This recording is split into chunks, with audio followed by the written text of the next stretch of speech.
Coach Mooney, could you start with maybe an assessment of the physical status of the Spiders from a sickness Yeah. perspective and if everybody's on deck for Sunday? Yes.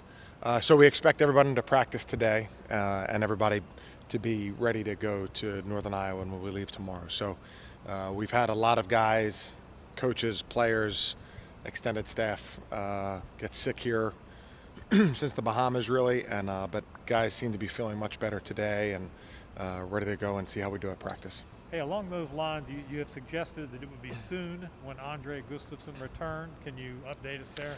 Yeah, Andre is going to participate in a lot of practice today, but not 5-on-5. But we're hoping that we're on track for next week that he starts to be full go and then potentially ready for the game against Toledo. All right. When you think about Northern Iowa, especially after beating St. Bonaventure, you think of A.J. Green. 9 threes, several off the dribble. What is your impression of the Panthers and their best player? Well, he's great, and I know Ben Jacobson, the coach, really well, and so I've been talking about him for a while. He had 30 at Bradley in the next game, so back-to-back 30-point games on the road. He's a terrific player, NBA prospect, incredible shooter and scorer, and somebody that everybody will obviously have to be super worried about. And just very, very impressive because he can create points where there are none that are readily available. So we're going to have to really be focused on him while also playing good team defense, but really a big focus on AJ. Might he be the best player Richmond faces this season? Yeah, he sure might be. I think there's a very good chance that he's the best player we play. I haven't checked the mock drafts or anything like that, but he's certainly an NBA prospect. Hey, nobody else is going to chime in here. Could you say a word or two about the evolution of Tyler Burton's game? Short-circuited Wednesday, obviously, by foul trouble, but he's clearly a better player than he was a year ago.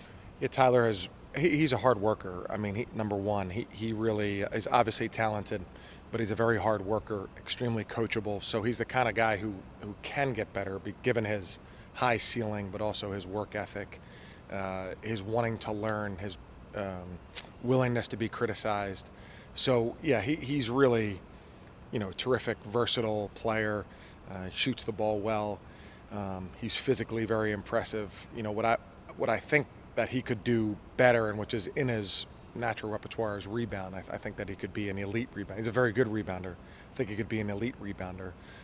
But as he's improved at all these other things on the perimeter, his decision-making, ball handling, shooting, I'd like him to make sure that he continues to attack the glass and rebound, because I do think that that's something that is, very much within his game.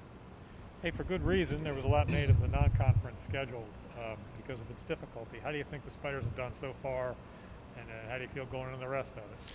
Yeah, well, we haven't. I wish we had done better. I think we've played pretty well.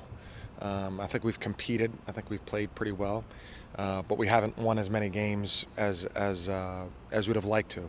It's a challenging schedule, and we would do the same thing at this point. We would try to play a great schedule to give ourselves the best opportunity possible to be an at-large team.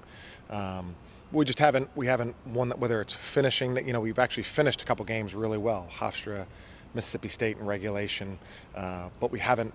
We just wish we had a couple more wins, which were right there for us, and hopefully those things will help us and sharpen our competitiveness and those kinds of things, or help us to address anything that might help us put those games away or win those games, and I think they will. Thank you. Jake said it was difficult to work on, but how do you work on holding those second half leads that you've had a little bit better? Yeah, I mean, I think a little bit. It's always hard to replicate and say, well, the scout team's down by 15, and then you beat the scout team by 35, But there are some things that you certainly could do in terms of, we don't necessarily call a ton of plays, but making sure we're aggressively playing our offense. Not worrying so much, not that we have necessarily, but not worrying so much about the lead as worrying about that possession. Being as competitive, tough, aggressive on that possession as we can be. And I don't think there have been any, outward things that I've noticed where we're trying to delay the game or stall or anything like that.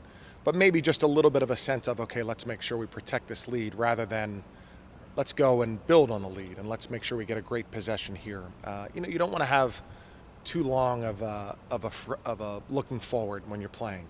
I think you just want to look at this possession, doing as best we can, and when we're on defense, really trying to stop them. That's about as far ahead as you want to look as a player, and maybe just reminding the guys that we need to do that. Jake said sometimes he even gets a sense on the court that the team is playing not to lose instead of playing to win. Do you ever get that sense?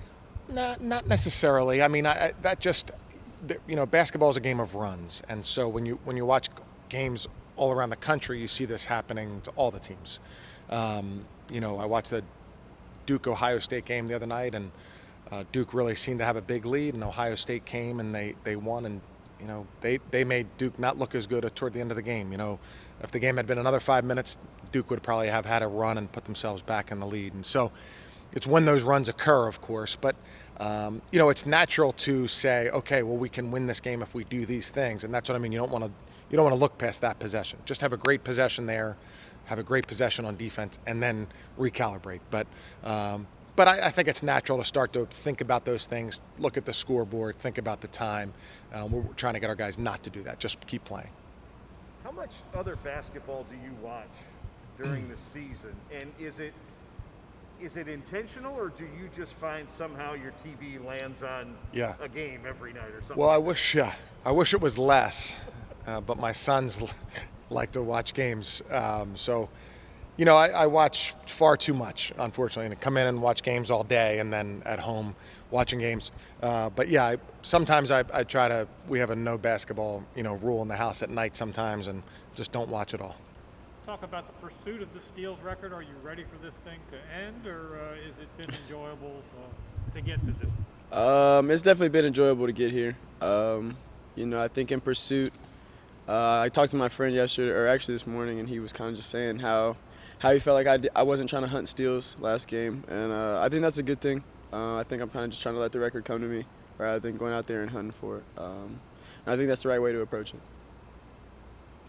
As the Spiders progress through the non-conference portion of the schedule, how have they done so far? I know this schedule was designed to bump up your portfolio, the NCAA tournament. I wonder where you think you are. I think we're fine. I obviously think we want to, could have done better in the first 8 games. But that's just how it is. It's a really tough schedule. I don't think we've lost anybody that's a bad team or will struggle in their conference. I think all of our losses have definitely been learning lessons for us, and I'm excited to take that and put it forward to our conference play. But I think there's a couple more games on our schedule that are going to be tough, and we just got to go out there and compete. Where do you see Tyler Burton making his biggest step this season? As far as how his jump from last year to this year? Correct. I think he's just been a lot more aggressive. I think he's embraced the role that he's in. With Blake being gone, we needed more points to come, and I think he's been a lot aggressive. I mean, he's making shots, obviously. I think he's upset with getting in foul trouble last game and not getting as many shots as he has, but that's basketball. I think he's been really mature about everything and approached it the right way.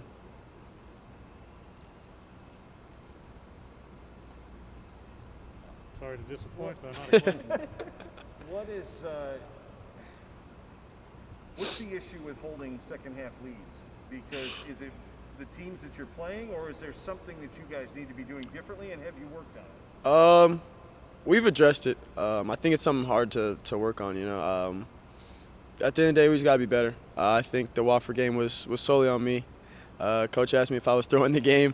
But, we just got to be better down the stretch. I think when we get leads, it's obviously hard to hold them. I think, I think we're kind of playing not to lose rather than just playing to win. I think there's times where we can keep our foot on the gas, and that's just what we need to do. Taking care of the ball, making shots. Obviously, it's going to be hard down the stretch if you don't make shots, and that's kind of what happened in a couple of our losses. But, I think overall, we just have to be better. We're too experienced for that to happen. What do you all know about Northern Iowa, this version of Northern Iowa going into Sunday? They're good. They're way better than their record says. I think they're still projected to be top 3 in their conference, or preseason they were projected to be top 3 in their conference. Good player, AJ Green, obviously, really good scorer. It's going to be tough. It's going to be a team effort. I think we saw them beat Bonnie's. Obviously, they lost their last game, so they're going to be hungry. But, to beat a ranked team is tough for anybody, so we're going to have our hands full.